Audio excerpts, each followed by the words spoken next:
Okay, this video I'm going to show how to use a multimeter. So the first thing is you want to turn it, if you're going to use it a DC current, you want to turn it to usually around 20 volts. And it should appear on that screen like that.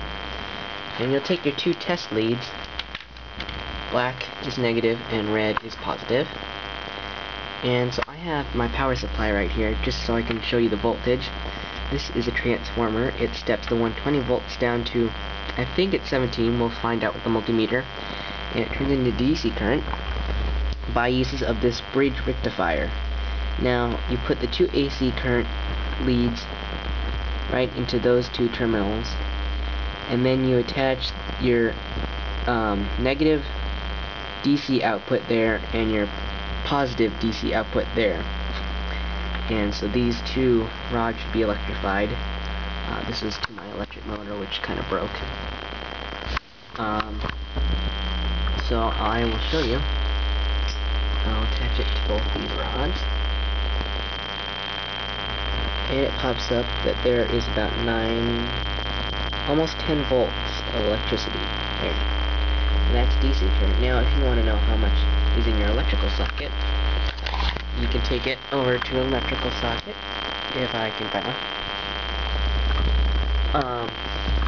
And so you want to switch it to 100 or 200 volts AC current. It won't do anything if it's on DC, and it might wreck your multimeter. So make sure you turn it to AC 200 volts DC. I mean AC. So you just stick one in there, and don't do this without using with only this, and don't try it with anything else. Stick one in there, and another one in this socket.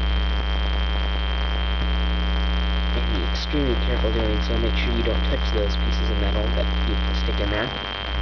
Now, output is 121 volts. 1 volt over the normal. Why it's kind of fluctuating is because I'm accidentally pulling them out, so I'm going to take it out. So, and that's how you read the AC current. That's pretty much it. Other on your multimeter, also find this. This is for your resistors, to find the resistance. I believe that's for finding the polarity of the diode. And this is for finding the amperage. This is only for DC, no higher than, I think, 10 amps.